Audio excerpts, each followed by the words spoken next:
Welcome back, everybody, to another episode of Command Center, where we like to put our favorite commander, maybe even yours, front and center. And you know we can't do that unless we play those three magical letters, EDH. What does it stand for today, Hado Ken? You know what? Because this is a new year and a new us, I'm gonna be generous and give it to you guys this time. Since you fail to comprehend it every episode.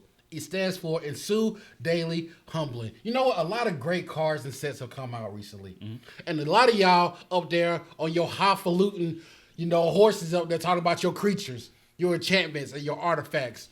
Well, in the words of the great philosopher and poet, Sir Kendrick of the Lombard clan, I'm going to need y'all to be humble and sit down. That's right. Today, we're going to talk about lands. But before we go down that road, we're going to have to give a special shout out. That's right. We have a new patron who has joined the Mana Squad, and we want to give a shout out to Donnie Grayville. First of all, Donnie, thank you for believing in what we do. And because you contributed to the squad, we got to shout out your commander. That's right. So Donnie's favorite commander is Najeela, the Blade Blossom. Wait a second. A shiver just went through my soul.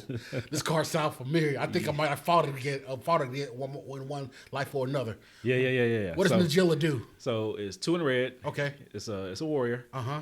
Come out and play. And it's funny you mentioned that because she brings out all the other warriors. Oh, yeah. Whenever a warrior you control attacks, you create a 1/1 warrior tapped and attacking. What they mean is we call her Najeela of the Bloods because she brings the gang out to work you out. So I played against this deck one time, and you know what? I think 300 warriors came out to play. Yeah. I don't remember. I just woke up needing an insulin shot and some cookies. Yeah, and you can also pay Wooburg to get another combat step. But it's small stuff. But Donnie, you. Whew, man. Donnie, you're pretty vicious out there in the streets, but I like the way you tetherball. Yeah, you're very aggressive. What's the words you like to use? Deviant. Heathen. There we go, heathen. Yeah. Now, speaking to the congregation today, what inspired us to talk about this topic today is Kaldheim is on the cusp of coming out. Yep. And they featured a new land that it spoke to me. It just spoke. It spoke to me. The spirit came to me and told me something. And congregation, I need to testify today. I felt so moved by this card that I took $1 out of my wallet and gave it back to myself. This card is called the World Tree.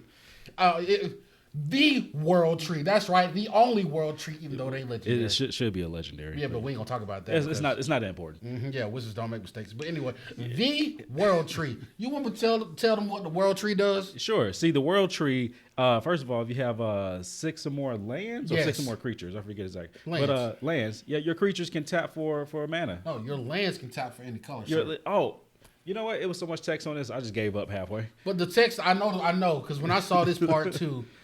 You can pay 10 mana, 2 of each in the Wooburg spectrum, and then sacrifice this card and go get every guide in your deck. And your other decks. As a matter of fact, if you got an Egyptian god deck in your Yu-Gi-Oh, you can get a couple of them out too. Yeah, if somebody's playing gods over there in their other deck on their battlefield, you can go scoop them up and put them on your playback. All the gods. That, by the way, God tribal is a thing. So when I saw this, I was like, you know what? We take some people, not we. Some of y'all heathens out there, you degents, be taking lands for granted. So we want to go through a list of some of our favorite lands and why you need to be looking at these lands. Yeah, and so today we specifically are talking about utility lands, not just your Ubergs and your mana producing lands, but like your Gaia's Cradles. No.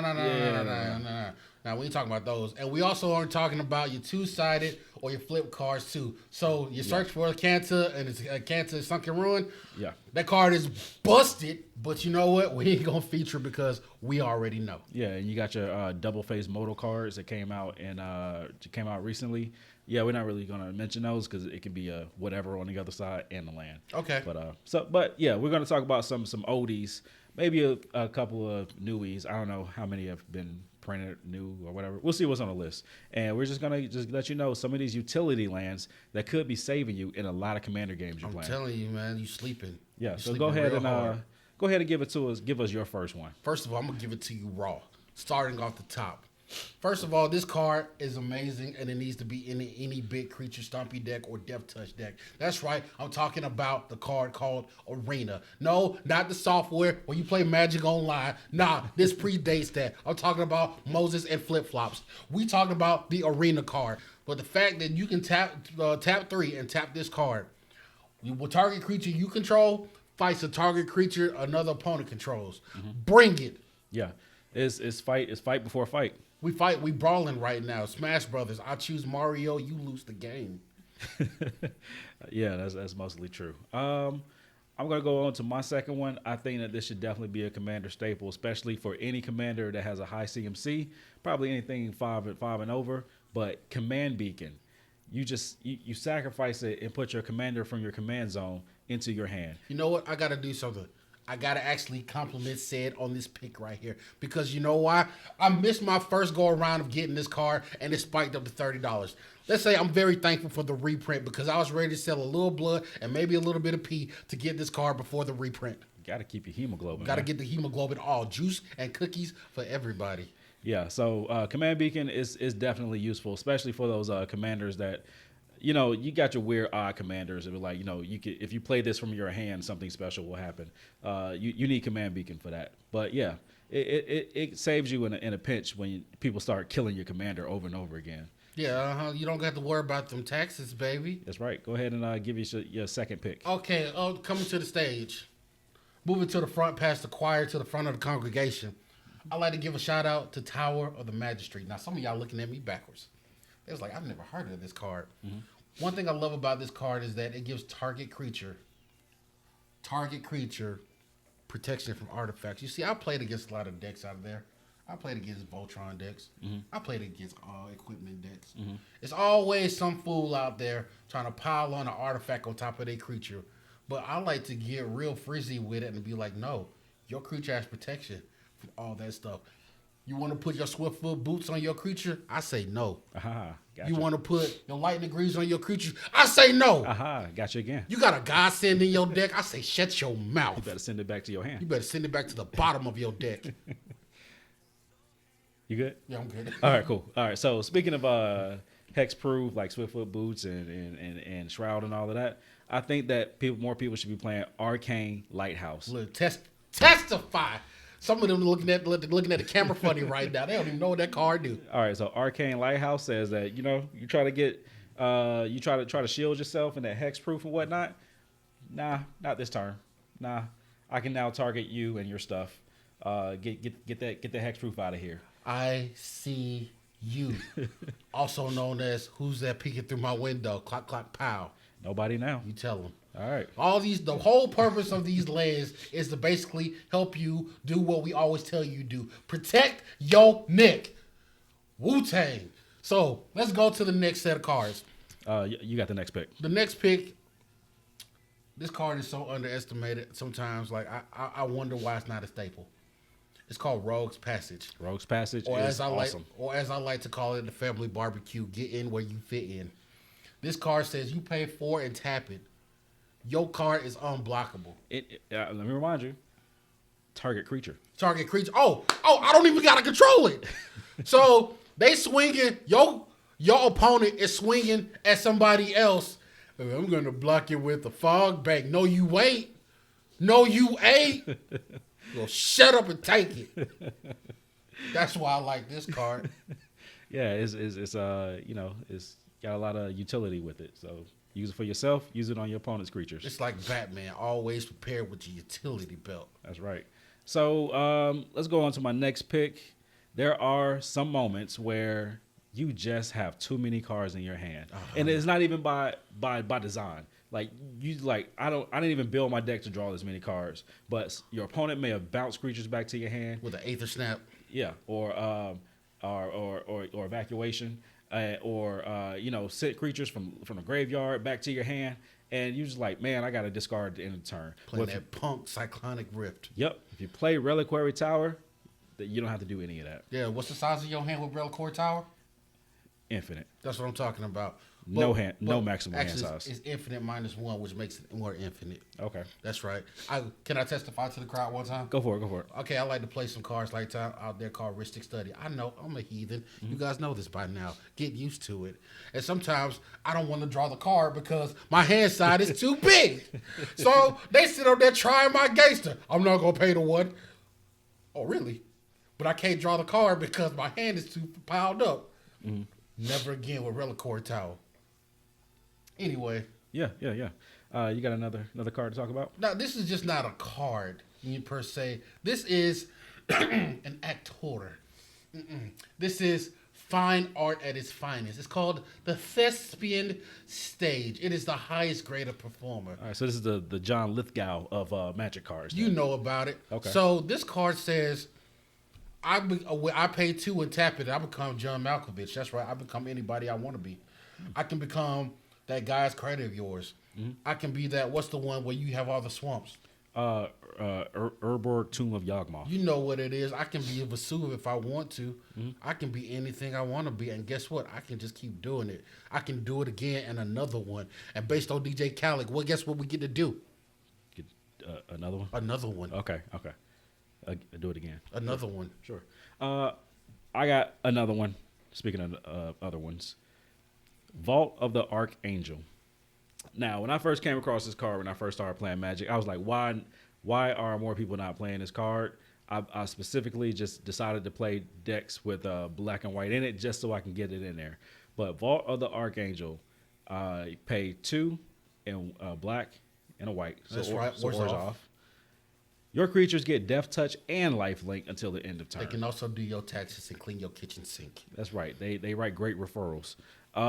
This card is awesome because it is defensive and offensive. Any way you want to play it, that's how you work it. People, you just put it on the table and say, now what? You attacking in or am I attacking in? Is it worth it? Let it work it. It puts the game down, flips it, then reverses it. Y'all ain't ready for that. I'm sorry. Y'all weren't ready for that. I apologize. But let me go. Now, I struggled with this card because, it was another great pick for this list called Castle Ventures that I was looking at, but nah. I thought real hard, and I came up with Castle Lothwain. I was like, in situations in Commander, sometimes I just need that one extra card to get me over the hump. Castle Lothwain says, you pay two black and 1, tap it, and you draw a card, and of course you lose life equal to the number of cards in your hand. This is gangbusters, ladies and gentlemen. Losing life to draw cards? Yeah. You right. I'm gonna do that. It's enchantments out there that are much worse. That's true. It's a bit of a gamble, a little bit on my side, a little steep from my blood, but I can see how its applications can be useful. See, that's why I know you're an amateur because everybody know life is a resource. Life is a resource, so I hope you're gaining your life back as you do this. I don't need to, especially when I'm coming across the table. I love this card. I am so happy that I found this when I first started playing Magic because I've only seen one other person play this card, and this card I'm referring to is called Safe Haven. Don't even know what that is. So, Safe Haven is a land that says that you can pay 2, tap it, put a creature you control under Safe Haven. Beginning your upkeep, you can sacrifice Safe Haven. Any creatures under it come back into the battlefield under your control. Okay. There's a similar card that does this as well called Endless Sands. Kind of works in the same vein, but nobody sees this coming, man. Safe Haven, creatures you always want to protect, throw it under Safe Haven. You taking people's creatures, throw them under Safe Haven. You don't have to give it back. That's right. We call putting it in the trunk. Yeah. That's where the bodies go. Exactly. As my boy from Jimbo like to say, it's coming right for us. All right, so let me talk about my next pick. Card I want to talk about is Homeward Path. And there's a specific reason people need to be playing Homeward Path more, because there are some rude people who like to not only go into your refrigerator. Got the nerve. Like you gonna touch my Mountain Dew Cold Red? I have flip bodies for less. Mountain Dew? Don't stay off my drink, man. Stay in your lane. But they not only want to go into your refrigerator, sometimes they want to go into your condiment drawer. They want to go into your cabinets and pull stuff out. Use your dishes. True story. Just all rude. True story. I gotta talk to the congregation for a second. Make it fast. I was playing against somebody with sand triplets. Not only were they in my refrigerator, they were making whole sandwiches. But keep going. Yeah.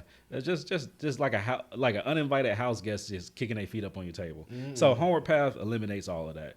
Okay, sure. Take my creature from my hand, from my library, from my graveyard. It's coming back to my side. You're just doing the work for me. Don't call it a comeback. What is it? I don't know. I just wanted to throw that. It's clearly a comeback. All right, go ahead and go to your next pick. All right. Now this one is a staple. This is a staple. Listen, fellow wizards out there, I need you to tweak your ones and listen carefully because this should be in every deck that you control. What's that? It's called Emergent Zone. Flash in every deck. Flash in every deck. I don't think they hear me right now. I think some of them are sleeping right now. You cut your internet off and reboot your server because you need to understand what's coming out my mouth. Flash in every deck. How do you say no to that? Yeah, it's pretty good. Pretty good. Yeah. Pretty good. Pretty good. What's wrong with you? But anyway, and there's a couple of ones that we left off the list, but they weren't quite up to par. Like Kessel Wolf Run or the Kessel Run, as I like to call it. Kessick Wolf. Yeah, Kessick Wolf Run or the Kessel Run, as I like to call it, because it sounds good in theory, but when you actually see it, it's like. I've seen games in because of Kessick Wolf Run. Yeah, okay, whatever. But I know what you're referring to. So where can people find some of these lovely utility lands? I know out there because some of y'all decks is lacking out there. You need to beef it up and get humbled. So if you're looking for some of these cards to help spice up your deck, check no further than our affiliate link at the bottom for TCG. That's right. You're helping yourself out, and at the same time helping out your local game stores who are currently hurting during this pandemic period. So share the love out there. Yeah, and a lot of people have been asking us about where to get some of those sweet One More Mana shirts. If I have One More Mana, you can check our link in the description below. It says shop here, and go to our Teespring store to pick you up one or two of those shirts. Because y'all know the feeling. Sometimes you want to go big and go hard, but you just need that one more mana. Yeah. So, check out our store, poke around, see what you like, get you something special. But I think that we are going to end it here. Be sure to also check out our Twitch stream on Saturdays, 8:30 p.m. Eastern. For Commander Petty. That's right. Commander Petty. The rules may be wrong, but the get back feels so right. Yeah. Again, it's 8:30 p.m. Eastern on our Twitch stream, twitch.tv/onemoremana. Catch us there. Talk your junk in the comments. We'll skip over them. Oh, by the way, at the same time, on the comments below, list some of your favorite utility cards. Some of the cards, some of those forgotten lands that have gotten you through the storms, that is, get some of the gameplays and kitchen table sinks that you've been playing with. But like we said, like and subscribe. But until next time, peace.